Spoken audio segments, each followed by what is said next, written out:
শীতে শাকসবজি লাগানোর জন্য আমরা ছাদ বাগানে অক্টোবর থেকে শুরু করে দিই বীজ লাগাতে। আর এটা কন্টিনিউয়াসভাবে চালাতে থাকি ডিসেম্বরের লাস্ট উইক পর্যন্ত। তো আমার এক্সপিরিয়েন্স বা আমি ছাদ বাগানে কীভাবে বীজ লাগাই সেটাই আজকে শেয়ার করছি। আর এই যে মূলর গাছগুলো দেখছেন, এটা কিন্তু আমি অক্টোবরের প্রথমেই দিয়েছিলাম। আর সেখান থেকে এই দেখুন কত বড় বড় গাছগুলো হয়ে গেছে। আর আজকে হারভেস্ট করে নিচ্ছি, মূলও করছি না, জাস্ট শাক খাওয়ার জন্যই দিয়েছিলাম। এখন যখন আমি হারভেস্ট করছি শাকগুলো, তখন কিন্তু নভেম্বর মাস, তাহলে 1 মাসের ব্যবধানের মধ্যে আমি কিন্তু শাকও পেয়ে গেলাম। এবার নতুন করে আবার মূলো দেবো, আবারও কিছু শাক খাওয়ার জন্য দেবো। আর শেষে যে মূলোগুলো দেবো সেগুলো থেকে কিছু মূলো নিয়ে নেব। আর চলুন তাহলে আমি আর কি সিডগুলো কিভাবে লাগাই সেটাই শেয়ার করি।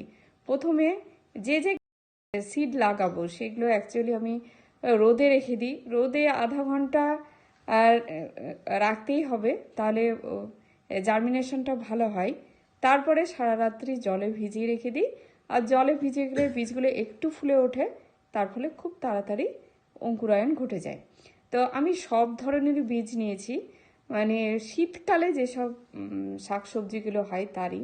মূলো শাক, তারপরে ধনে, লাউ, বিনস, শসা, শীতকালীন চাল কুমড়ো, লাল কুমড়ো, সমস্ত কিছু এই বীজগুলো নিয়ে সব বিভিন্ন জায়গাতে আমি কিন্তু দিয়ে দিচ্ছি আর জল দিয়ে রেখে দেবো। আর আরেকটা কথা তো বলতেই হবে যে সিডগুলো যখন আপনারা দিয়ে দেবেন তখন পাখি দেখবেন খুঁচিয়ে দেয় বা দানাগুলো খেয়েও ফেলে। তো সেই জন্য যদি সুতির কাপড় বা এমনি যে মশারি নেটগুলো থাকে সেটা দিয়ে ঢেকে দিলে বেশি ভালো হয়। তা আমি ঢাকিনি, এমনি রেখে দিয়েছিলাম, কেন কি আমার ছাদে দুটো বিড়াল আছে। বিড়াল থাকার জন্য পাখিরা আর আসে না, সেটা একটা সুবিধে। তবে বিড়ালগুলো আবার হাঁচড়ে দেয়, এটা একটা অসুবিধে। তো যাই হোক, এইভাবে দিয়ে রেখে দিয়েছি। কিছুদিন পরে দেখছি কুমড়ো, তারপরে শসা এগুলো বেরিয়েছে, ধনেও বেরিয়েছে। কিন্তু যে দানা ঝড়টা এলো তার ফলে এতটাই বৃষ্টি হয়েছিল যে সেই সময় আমার উচিত ছিল যে বক্সগুলো যেগুলোতে লাগালাম সেগুলো একটু শেডের জায়গায় রাখার জন্য। তো যাই হোক রাখিনি, তার ফলে বৃষ্টি জমে গেছিল। তো অনেক বীজই নষ্ট হয়ে গেছিলো, যেগুলো অঙ্কুরায়ন হয়নি। তো ভয় পাওয়ার কিছু নেই। তারপরে ঝড়টা যখন চলে গেল তখন আবার কিছু কিছু সিড দিয়ে দিয়েছি। পালং দিয়েছি। পালং আমি অনেক আগে দিয়েছিলাম জানেন, তখন বর্ষা চলছিল, মানে বর্ষার পরে পরে পালং দিয়েছিলাম, তখন ছিল আগস্ট মাস। তো আপনাদের কাছে হয়তো শেয়ার করেছিও মনে হয় কোনো শর্ট ভিডিওতে।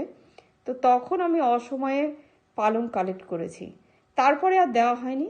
এখন আবার নতুন করে সব নভেম্বর মাসে সব পালং, ধনে বিভিন্ন জায়গায় দিলাম। মেথি, আরও গাজর, বিট সব কিছুই দিয়েছি। এগুলো আবার আলাদা করে একটা ভিডিও দেখাতে হবে, একটা ভিডিওতে অনেকটাই বড় হয়ে যাবে। তো ছাদ বাগানে যখন আপনারা সিড লাগাবেন তখন প্রসেসটা যাতে কন্টিনিউ থাকে আর আপনার বাজার থেকে যাতে কোনো রকম শাকসবজি কিনতে না হয় সেই চেষ্টাটা করবেন। প্রথমে কিছু দেবেন, তারপরে গাছগুলো যখন বড় হতে আসবে তখন আবার নতুন করে আবার আবার সিড দিয়ে দিলেন। যেমন ধরুন ধনে পাতা আমি দুটো জায়গাতে দিয়ে রেখেছি। একটা জায়গায় হাইব্রিড দিয়েছি, একটা জায়গায় দেশি দিয়েছি। আর শীতকালে দেশি ধনে পাতাটাই আমি দিয়ে দিই, কারণ এমনি ইজিলি বেরিয়ে যায়, জাস্ট ছিটিয়ে দিবেন। শীতকালে আবার সময়ও লাগে না, দিন 15-র মধ্যে বেরিয়ে যায়। গরমকালে 25-30 দিন সময় লেগে যায়, তাও আবার হাইব্রিড দিতে হয়, দেশিটা দেওয়া যায় না। তো আমি বলবো যে শীতে আপনারা যদি ধনে পাতা খেতে চান একবারে খুব সেন্টেড ভালো, তাহলে অবশ্যই দেশি ধনে পাতাটা লাগিয়ে দিন। বাড়িতে যে আমরা দেশি ধনেগুলো খাই সেটাই দিয়ে দিন, দেখবেন সুন্দর গাছ বেরিয়ে গেছে। তাই এখন ধনের দেখছি দুটোই সিড ভালোভাবে বেরিয়ে গেছে।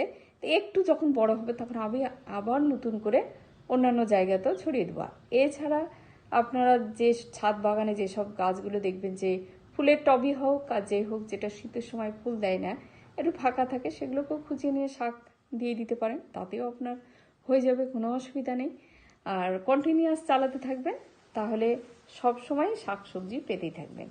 আমি যেমন শিম এখন কিছু ধরে গেছে, তারপরে আবার নতুন করে আমি আবার কিন্তু সিমের গাছ দিয়েছি, বিনস দিয়েছি, আর ফুলকপি বাঁধাকপি সব কিছু দিতেই থাকছি, এগুলোও সব দিয়ে দিয়েছি। আর শীতের যত রকম সবজি হয় সব আমি এই নভেম্বরের মধ্যে সব কমপ্লিট করে নিয়েছি লাগানো। মেনলি বাঁধাকপি ফুলকপি এগুলো কিন্তু আপনাকে নভেম্বরের মধ্যেই শেষ করে ফেলতে হবে, এর পরে যদি আপনি দেন তাহলে উঠতে অনেক দেরি হয়ে যাবে। এমনি আমার অনেকটা দেরি হয়ে গেছে। বাঁধাকপি ফুলকপি যদি অক্টোবরের প্রথমের দিকে দিতাম তাহলে হয়তো আরও একটু ভালো হতো, কিন্তু এখন ছোট ছোট চারা একটু দেরি হয়ে গেল। যা হোক, অনেক কাজে চাপ থাকে, সব মেনটেন করে আর কি ইয়ে করতে মানে লাগাতেও অনেকটা দেরি হয়ে যায়। আবার গরমের শাকসবজিগুলো থাকে সেগুলো তোলা, মাটি তৈরি করা করতে করতে এবার অনেকটাই দেরি হয়ে গেছে। কিন্তু আপনারা সেই অক্টোবর থেকে শুরু করবেন আর নভেম্বরের ফার্স্ট উইকের মধ্যেই শেষ করার চেষ্টা করবেন, তাহলে দেখবেন শীতে আপনার দারুণ শাকসবজি আপনি পেয়ে যাচ্ছেন। বাজার থেকেও কিনতে হবে না যদি কন্টিনিউয়াস প্রসেস চালান। তাহলে এই পর্যন্তই। আর পরে আপনাদের কাছে শেয়ার করব কুমড়োর, তারপরে কুমড়োগুলো সব প্যাকেটে ছিল সেগুলো আবার সব মাচাতে দিয়ে দিয়েছি।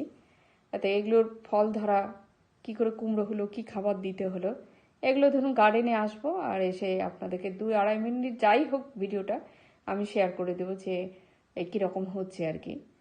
তো এমনি এর আগে অনেক ভিডিও দেওয়া হয়েছে, সেখানে সব গাছেরই পরিচর্যা দিয়ে দিয়েছি। এখন নতুন করে যেমন যেমন ফেস করবো তেমন তেমন আপনাদেরকে ভিডিও দেবো। তো এই পর্যন্ত আপনারা যারা লাগাননি তারা লাগিয়ে ফেলুন। আপনারা প্রত্যেকে ভালো থাকুন, সুস্থ থাকুন। এখানেই শেষ করছি। পরবর্তী ভিডিওতে আবার আপনাদের সাথে দেখা হয়ে যাবে ইনশাল্লাহ।